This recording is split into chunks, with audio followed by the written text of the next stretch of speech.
Well, good morning, church. I'm excited, like I said, to be able to be here today and just share with you a little bit about what we did on our trip and the way that the students interacted and the adventures that we had. And I'm excited that you're going to get a chance to hear from our teens as well. I'm probably a little bit more excited than they are. Some of them are a little bit nervous, but they've got some really great stories to share this morning. And so for this trip, we went down to Cicero, Illinois, which is about 9 miles west of downtown Chicago. And we got to serve with a ministry called Inner City Impact. And Inner City Impact just is a ministry that works within their community. It's primarily a Latino community with a Mexican background. And they do things like community meals. They do things like day camps for the kids, which is what we served when we were down there. They do community meals.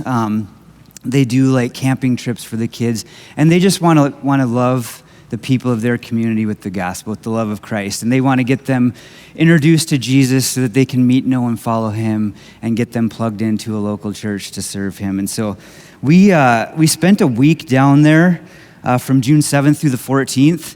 And if you recognize that date a little bit, like school ended that Friday, and 26 of our teens and 6 of our adult leaders were here that Saturday morning after school got out, bright and early, loading up the church bus, 2 vans, and a trailer. And we hopped into those vehicles, and we took the 6.5-hour trip down to Cicero and got there in 10 hours. It was good. We all arrived with very empty bladders and bellies full of Chick-fil-A, and everybody was happy. I learned a new slang term on the trip, that it was a low-key, really awesome road trip. So, low-key though, right? So, and I just want to start off by just saying how grateful and thankful I am to all of the leaders that we had go with us. We had an incredible group of adults that joined in our adventure. And so big thank you from the bottom of my heart to Jen Madison, Amber Somro, Brenna Williams, Jared Lawson, Brett Hillstrom. And you guys are just incredible, and we couldn't have done this without you, so thank you for sharing your time and your gifts and your talents and just loving on our group and loving on those kids down in Illinois.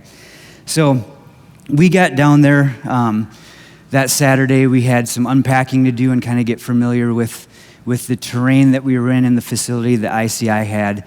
And the next morning, which was really one of the highlights for me of the trip, we got to go to church with the staff of Inner City Impact to Emmanuel Bible Church, which was just down the road a little bit in Berwyn. And again, that was in a primarily Latino community. They had their second service was entirely in Spanish. We did not go to that one, but it was just a blessing to my heart to be there, just to see like God's kingdom and what the picture of heaven is going to be like, just a glimpse of it with my own eyes, where it didn't matter our ethnicity or our background or where we live or where we came from, but it was Jesus and our faith in Him that really formed a bond like right away. And so we had this sense of community that was just incredible, being so far away from home and in a completely different environment than the UP. And so we were there worshiping the same God, praising Jesus together in a little bit of a different context, but it was still an awesome thing. It was just a blessing to my heart where we're just there worshiping the one true King together, King Jesus. And so that was really just this beautiful picture for me and my heart as we started off the week serving. And I think that it was just cool for the kids to be able to be part of that. And like that church was just super welcoming to us as well when we were there. So we had some things that we had planned for this mission trip, and if you've ever been on a mission trip, you know that you tend to have to hold those plans pretty loosely. And so we had a few curveballs that were thrown our way that Sunday when we had plans for some training and things that we were going to do with the Inner City Impact staff and some service project that we had hopefully had lined up. They rented out their facility for the afternoon, so we had no place to go.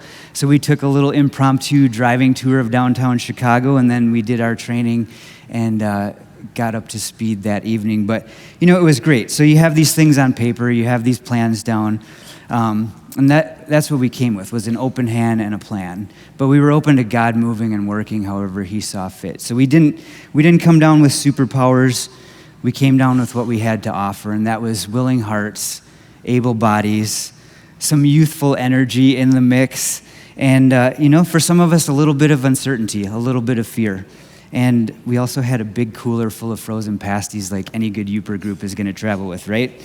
So we learned this truth that what we give Jesus, even if it seems small, can really be multiplied beyond what we could ever imagine. And that's really the heart of what we're going to look at this morning as we dig into our passage of Scripture, which is in John chapter 6. We're going to look at the first 14 verses, and that's a passage where Jesus feeds the 5,000. And it's more than a miracle here. I believe that it's really a model for how Jesus works through surrendered people. So we're going to walk through that story together, and we're going to hear from our teens along the way as they get a chance to share. But we're going to start off just reading John chapter 6, verses 1 through 14. That says, "Sometime after this, Jesus crossed to the far side of the shore of the Sea of Galilee, that is the Sea of Tiberias. And a great crowd of people followed him because they had seen the signs that he had performed by healing the sick. When Jesus went up on a mountainside and sat down with his disciples, the Jewish Passover festival was near. When Jesus looked up and saw the great crowd coming toward him, he said to Philip, 'Where shall we buy bread for these people to eat?' He asked this only to test him, for he already had in mind what he was going to do. And Philip answered him, 'It would take more than a half a year's wages to buy enough bread for each one to even have a bite.' Another of his disciples, Andrew, Simon Peter's brother, spoke up. 'Here's a boy with 5 small barley loaves and 2 small fish. But how far will that go among so many?' And Jesus said, 'Have the people sit down.' There was plenty of grass in that place, and they sat down. About 5,000 men were there. Then Jesus took the loaves. He gave thanks and distributed to those who were seated as much as they wanted. He did the same with the fish. When they had all had enough to eat, he said to his disciples, 'Gather the pieces that are left over. Let nothing be wasted.' So they gathered them, and they filled 12 baskets with the pieces of 5 barley loaves left over by those who had eaten. And after the people saw the sign Jesus performed, they began to say, 'Surely this is a prophet who has come into the world.'" So here we find this huge crowd following Jesus around and his disciples, thousands of people. They're hungry, they're tired, they're far from town, and there's no food trucks, there's no delivery available, there's no plan. All that's there is just a kid with a little lunch. See, Jesus doesn't need much, but he does need a willing heart. And in verse 9, it said that here's a boy with these 5 small barley loaves and 2 small fish. And the disciples like, well, how far is that going to go? Philip had already looked around. He was like, man, half of year's wages isn't even going to give one bite to all these people. And Andrew's like, but here's something, but it's not enough. And maybe you felt like that in life too, when you're walking with the Lord and serving him. Maybe some of you guys felt like this on the trip. You're like, I've got something, it's small, but it's not much. It doesn't seem like it's enough. But there's something in that passage that Jesus never asked. He never asked, is it enough? He simply asked, is it available? That's a very different ask. And so this boy gave up his lunch, not because he probably knew that it was going to feed 5,000 people, but he gave it because Jesus simply asked. And Jesus took it, and he blessed it, and he multiplied it, and he fed a multitude with it. And there were leftovers. And so what stands out to me is that even though the boy didn't bring much, he brought it willingly. He brought all that he had, and he simply offered it to Jesus, and Jesus did the rest.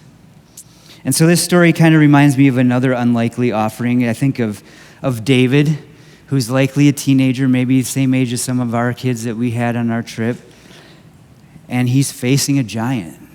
He's got no armor, no army behind him, just availability, a few small stones and a sling. And everyone else saw that giant before him. But David saw a God who had helped him before, who had been there before. And David simply brought what he had. And God used it to win a battle that seemed like to everyone else around him impossible. And the point is that God doesn't need your status. He doesn't need your strength. He He doesn't need your stuff. He just wants your surrender. He just wants what you have in your heart. God's not looking for the biggest gift or the best gift or the most talented person or the smartest person, the best looking. He's just looking for an available heart, a willing heart. And so for our students that serve this week, I know some of them thought, like, hey, I'm just a teenager. I'm going to a big city that's far from home. I'm out of my element. I don't know these people. I don't know this culture. What do I have to offer? But you did offer. You offered your time. You offered your energy. You offered your attention to a kid who maybe needed to be noticed. You gave your kindness. You gave your laughter. You just gave your presence by being there. And Jesus did the rest. So like I said, we ran day camp for them amongst their other ministries. And their day camp was like 6 rotations. The kids would get there, they'd register, they'd go up to the gym and hang out, have some games, there'd be some announcements, and then we'd get into our rotations. And there was Bible lesson, there was a games rotation, a snack rotation, arts and crafts. There was a gifts rotation, which for our group was teaching the kids songs and lots of wild dances and some other fun things. And then there was a tutoring rotation. And so our group was broke up into serving in those 6 locations. The other half of our group went as small group leaders. So all the kids that were there were from kids entering kindergarten through those that were graduating 6th grade, so quite an age range. And so our small group leaders got to travel with kids grades kindergarten through 2nd, 3rd and 4th and 5th and 6th, and those were divided up by boys and girls. And so those were our days from 11:30 till 5:30 when the kids left for the first couple of days. And then those evenings of Monday through Friday, they had club nights, which were a lot like a youth group night. And the first day that we were there, they set a record for number of attendance since COVID has happened. And they had 98 kids that showed up. And the numbers grew from there throughout the week. And at the end of our week, Friday, which we're tired and worn out by then, it was the elementary kids' night for club, and there was at least 110 kids that were there the whole entire day until about 8:30 that night. So that was pretty awesome. And then after the kids were gone, we had cleanup to do and things to prep and get ready for the next day. But I want to invite our first group up so that they can just share a little bit this morning about their experience and what they brought and offered. So our first group is going to be Jared Lawson, Cole Cien, Mary Green, Valerie Hillstrom, Everett Madison, and Aiden Saul.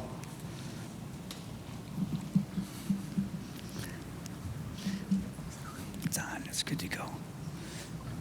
I'll slide this back. I'm Jared Lawson, and I had the opportunity to serve the church here on this mission trip.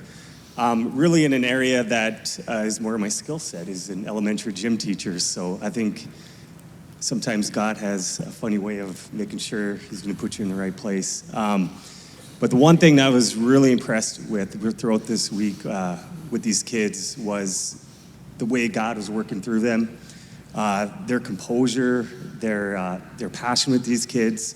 They did such a phenomenal job.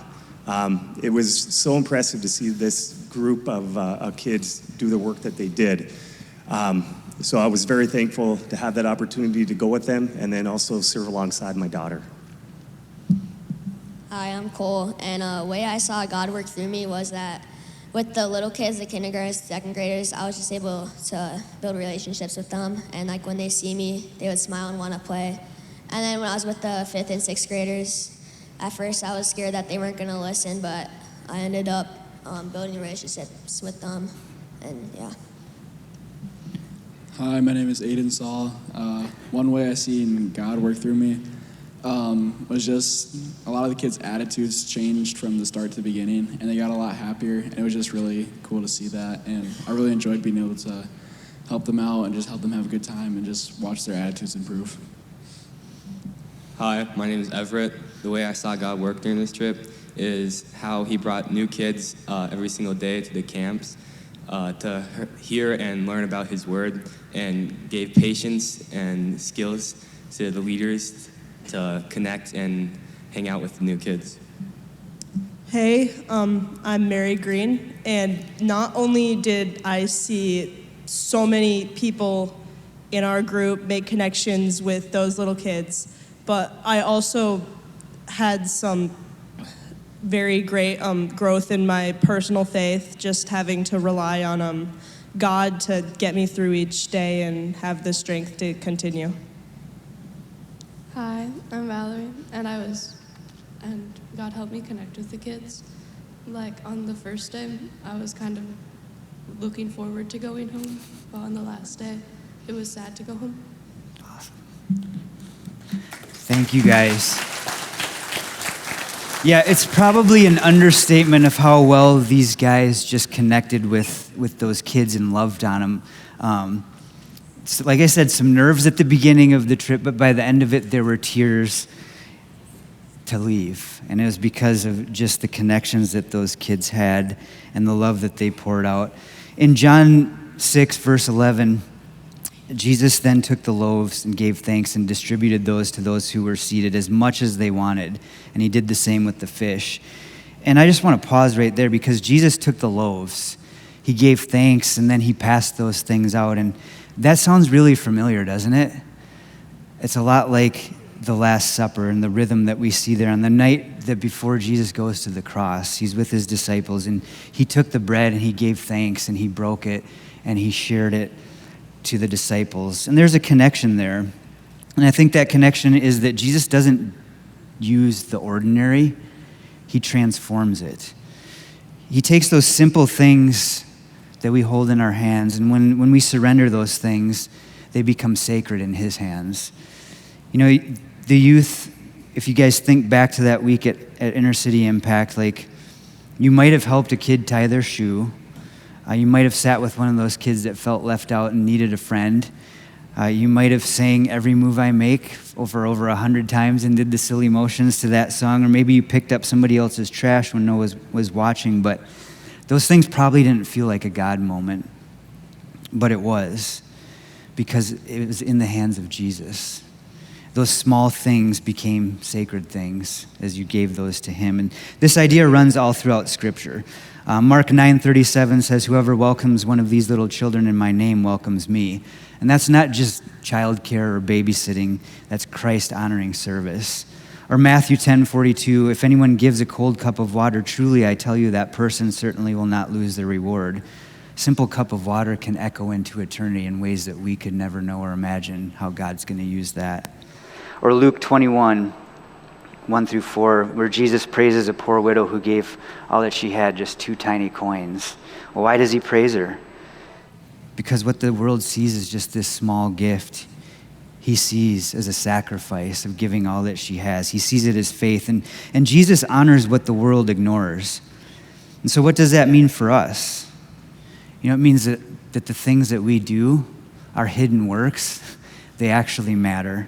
That unnoticed moment where maybe you encourage somebody. Maybe it was a teammate on the trip. Maybe it's a coworker. Maybe it's a family member. Maybe it's the extra effort that you give to one of those kids that didn't listen so well during day camp. Or maybe it's a quiet time that you spend to pray over somebody that maybe you really don't love a whole lot in that moment. You know, you may not have saw Jesus working in that moment specifically, but he saw it, and he's going to use it. And when he takes it, he's going to give thanks for it, he's going to bless it, and he's going to use it in ways. So don't underestimate the small, simple acts of faith and obedience, because Jesus doesn't. He doesn't dismiss the little things, because when we give those things to him for him, he blesses and multiplies those things, just like that little sack lunch. Jesus turns those simple things into holy things. A lunch, a coin, a cup of water, a conversation, a word of kindness. When those things are placed in Jesus' hands, they carry eternal weight. So don't ever think that it was just a little thing, because when you do it out of love in his name, it's a big thing, and it's never little to Jesus. So we're going to invite the next group of students and leaders up to share a little bit just about their experience in sharing in these little acts of obedience. So Brenna, Layla, Taylor, Hayden, and Cal. Would you guys come up, please? You can just stand like right up here. We'll start on this end first. Hi, my name is Callan, and the way I saw God working on the trip when we were down there was like the first day all the kids seemed pretty shy and like nervous to be there, and they didn't expect like how it was gonna like all unfold. But as the week went on, they got like way more comfortable, and by the last day they were super excited to like have us there, and they got way more engaged with everything. Hi, I'm Hayden. One way I saw God grow in us as a group and in the kids that I was working with is on the first day, the kids didn't really want to interact with us or each other. And so that night I prayed for like strength and energy for the kids. And the next day, this new boy came in and he brought like a good energy to the group that kind of like kickstarted everybody's relationship. And so the rest of the week went on really good, and people were volunteering to do like Bible verses and charades. Hi, my name is Taylor, and originally I was very scared to work with the kids, but God gave me strength and peace, and I found joy working with the kids. Hi, my name is Layla. I was put in the tutoring room, and at first I was a little disappointed because I was thinking, what am I going to do in the tutoring room? Like, none of the kids are going to enjoy going to the tutoring room. That sounds like doing school, and they just got done. But during the week, we did devotionals, and on the third week, which is in John chapter 6, it was about God can use your small offerings. And it really brought peace to me because I realized that I don't have to do a lot.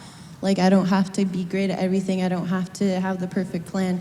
Just showing up and having a smile and just trying for these kids is all that they really need, and God will do the rest. Yeah, and Layla made the mistake of telling me she graduated this spring. She made the mistake of telling me she's going into elementary education in the fall, so that's why I was like, sweet, there's my tutoring gal. So that's on me. So as a leader, what really impacted me the most was this group of kids right here, and just watching and observing them throughout the week.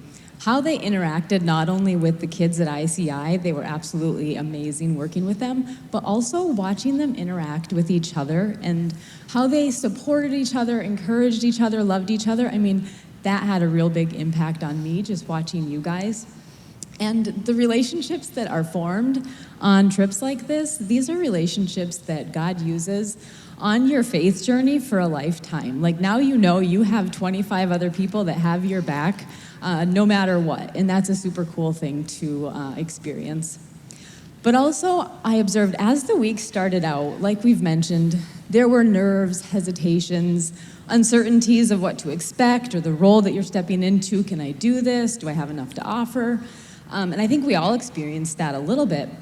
But honestly, by the end of the week, each one of these kids, they could have run the camp by themselves. Like, it makes me emotional how much they stepped into their roles. Like, as a leader, I just stood back, and I'm like, I was with Anna Green and Jovi. I'm like, they got this. They don't need me. I mean, it was just truly amazing to watch them step into those roles and allow God to use them. And so through that, I think just in that process, trusting God, His faithfulness to help us through these things that it feels hard or scary or tough or intimidating. But when we step out in faith and we do those hard things, I think that is when God shows up. And I think each one of us experienced a little bit of that this week. Yeah. Thanks.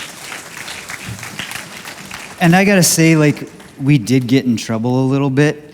And it was surprising, actually, because like Inner City has this disciplinary protocol where each day the kids had a new name tag, and if they got a warning, they got a dot on their name tag, and that went up to 5 dots. And each one was progressively like, you get a timeout, you have to talk to one of the ICI staff. We got in our debrief Monday night, we got a little talking to because we didn't give out enough dots.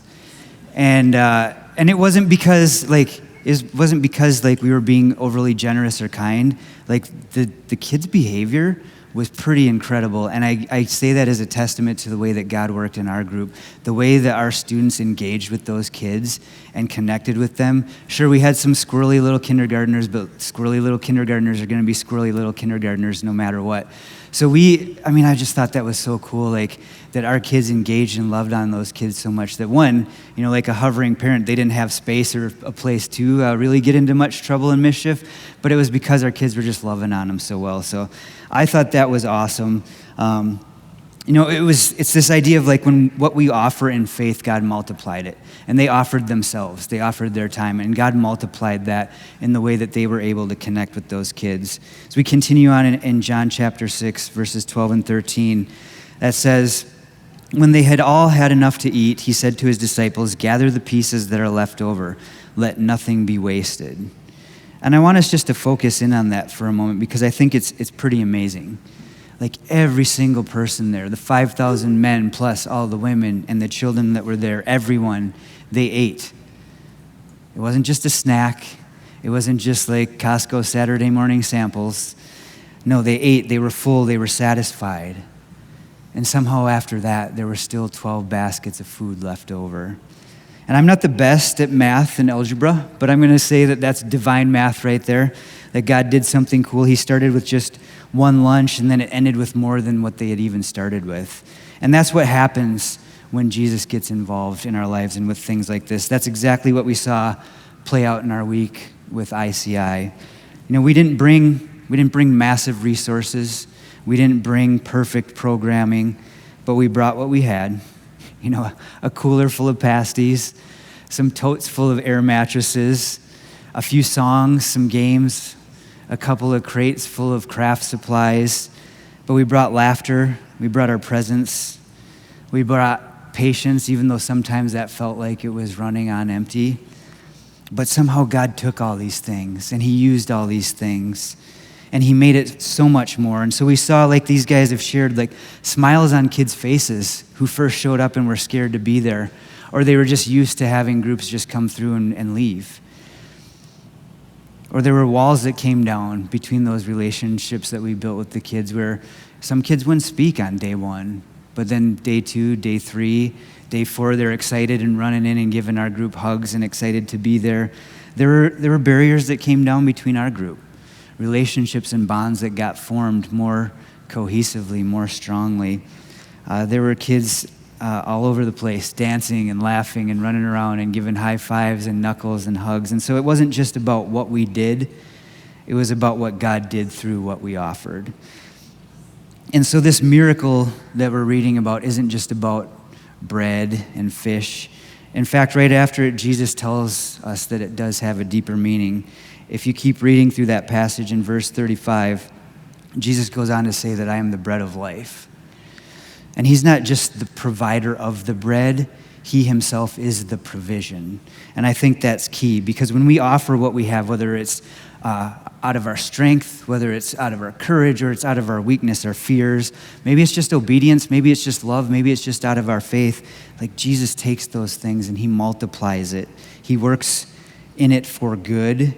And not only do we get an abundance out of that, but we actually get to be part of that provision that he is providing for others. Paul talked about this in 2 Corinthians chapter 9 and verse 10. He says, he who supplies the seeds to the sower and the bread for food will also supply and increase your store of seed and enlarge the harvest. See, God just doesn't give it to us. He multiplies it through us when we're willing to step in and serve. So we don't need to be afraid when what we have to offer feels small or insignificant or not enough. Even if your story is messy and unfinished, share it anyway. God can use it. Even if your faith feels like it's just small and tiny as a mustard seed, go ahead and plant it. See what God can do with that. Because when we trust God with what we have, he's going to do more than we could ever imagine or dream of. And that's one of his promises in Scripture. So your acts of service, whether it's your time, whether it's your talents, whether it's your kindness, your effort, it doesn't matter how much, God's going to use that more than you know. And God's not done multiplying that. He takes those things and encouragement, our prayers, the things that we offer, the things that we sacrifice, those are all part of the multiplication too. It was 12 baskets that were left over. 12 baskets from one little lunch that fed 5,000 plus people. And that's just evidence of what happens when faith meets surrender. When hearts step out with open obedience and take that chance and rely on God. And we brought that down to Cicero. We brought what little that we had, and God used it and provided in ways that were more abundant than we could have ever imagined. And I've got to admit, there were times on this trip that I thought, man, like this thing just isn't going to work out. We had plans, and I tried to keep my cool. I don't know if anybody noticed, but when the plans changed, I get a little rattled. We had day camp that we ran kindergarten kids going into kindergarten through kids that were going into 7th grade, really. That was a challenge. That's a large age group to take care of. There were smallest number of kids that we had was just under 100. And each day, it got harder. We got a little bit more tired, but we just kept relying on God. We had plans that changed. We held them with an open hands. Kids are kids no matter where they're from. They're squirrely. They have lots of energy. But we just kept loving on them, even as sleep got less throughout the week. And things got busier, but God just continued to show up. He continued to bless us with his presence. He continued to provide his power as he continually, over and over and over, answered the prayers to sustain us and to give us what we needed to engage with those kids and love those kids with the light and love of Jesus. So next we're going to bring up our third group, and you're going to probably hear some stories of how God multiplied some things to feed those around us. So group 3 is Amber, Samro, Aiden Osti, Brighton Bergstrom, Zari Defoe, Finley Madison, and Ayana Morin.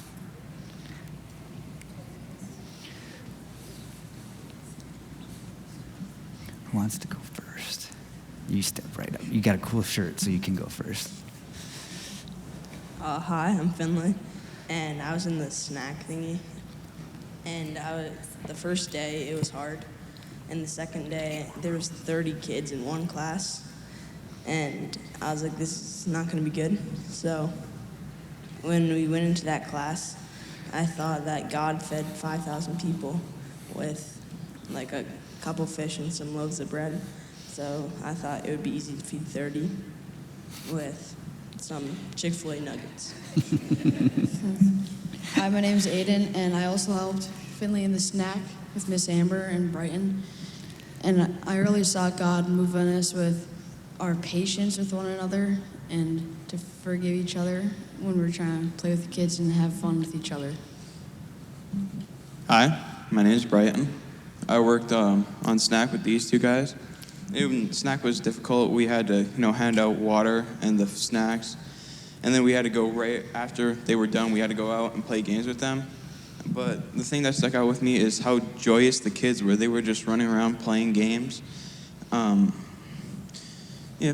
And then on the last day, I had a cover for Caleb who had to leave. So I became like a group leader for the 5th and 6th grade boys.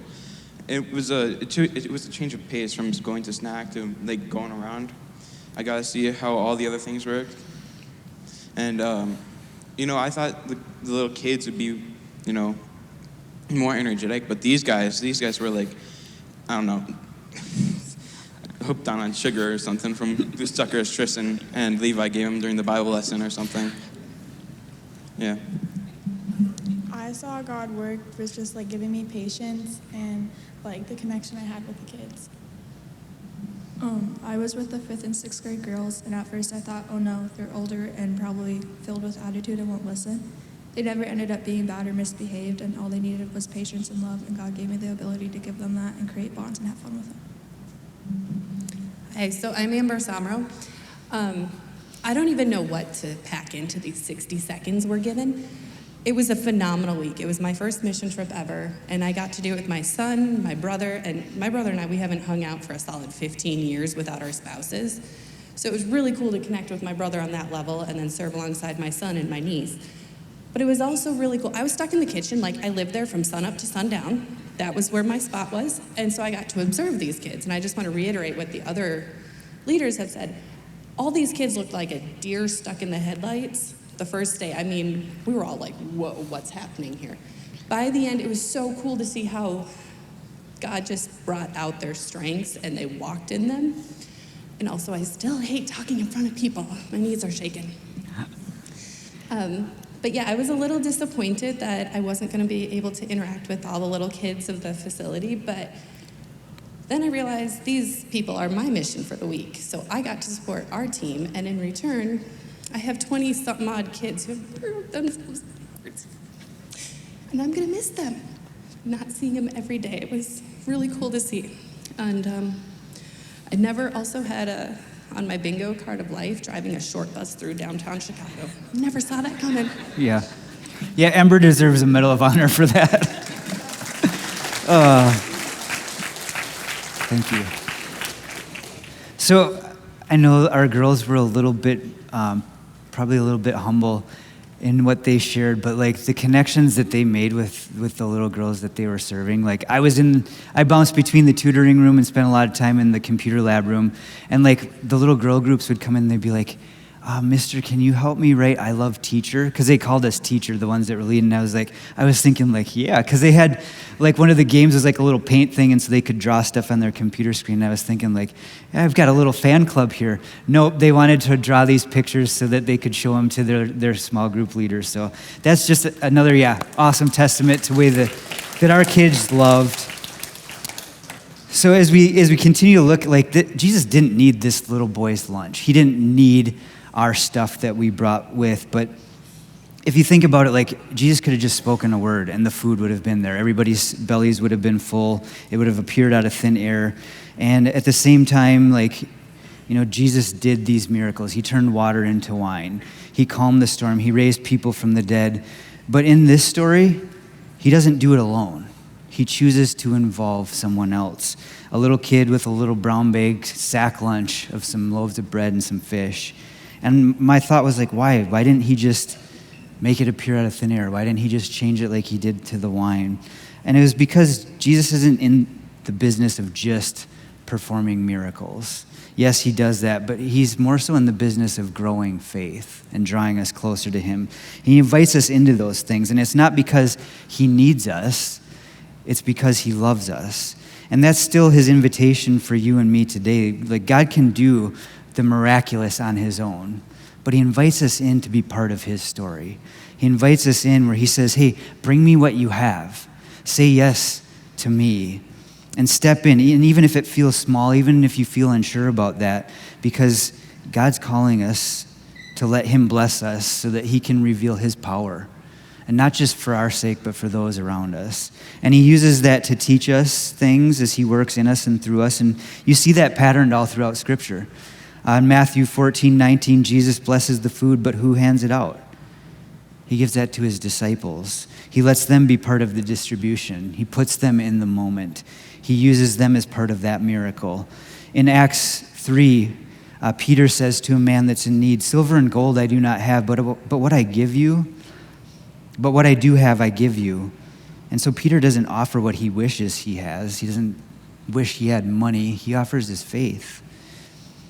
It's what's already in his hands, and that's where the power is. It's not in the ideal, but it's in what is available.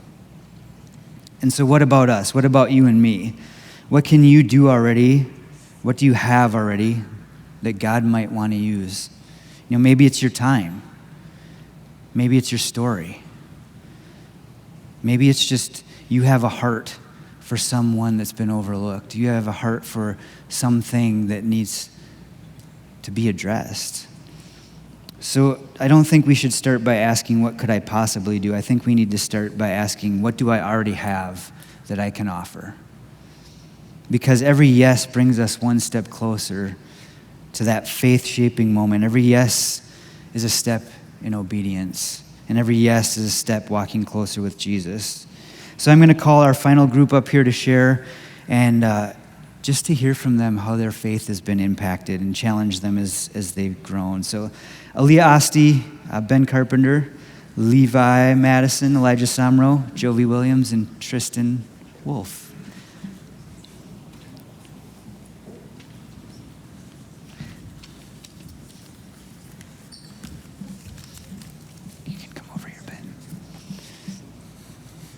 My name is Benjamin Carpenter, and when you go somewhere where people can be so happy with so little, it makes me so grateful, that I have so much.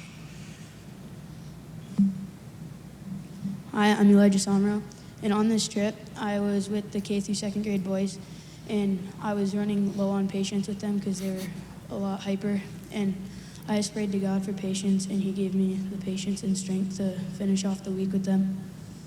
Hi, I'm Tristan, and on the trip, I did the Bible study, and my first impression when Travis said I was doing that was like, great. And because I hate like talking in front of people, and like the first day with the kids, they were like kind of nervous and like not into it, but like the last couple days, they were like into it and like yeah. Hi, my name's Levi, and like Tristan, I was told to do the Bible study thing, and it was really awkward at first, and I didn't like it, but as the week went by, it was a lot better, and I liked being with the kids. Hi, my name is Aaliyah, and I think a moment I saw God was all of the connections, especially for the girls. We started on the bus, and I guess I knew all the girls, but not really personal, and I ended like in the middle of the aisle on our bus ride back. So I think our connections were really cool. Hi, I'm Jovi, and this week I was placed in the group gifts room where we mostly did music throughout the week, and I was asked to play my ukulele, which at first I was really nervous for. I don't really like playing in front of people, let alone a bunch of little kids. And so that was hard for me, but I just prayed to the Lord, and He just helped me through that. And by the end of the week, the kids were so excited. They'd come in, and they'd be ready to do those songs, and we sang the same songs every day, so those songs are going to be stuck with those kids for the rest of their lives, probably. And I also just, like, how bonded we got throughout the trip, like, was just amazing, and I really just saw God moving through our group. Would you say low-key bonded? Okay, thanks, guys. And Tristan and Levi did an awesome job, even though they felt told to do it. But you'll have to ask them what the kids gave them for nicknames, because they got some pretty cool nicknames. But like what we participated in, what God was doing, He wasted none of it.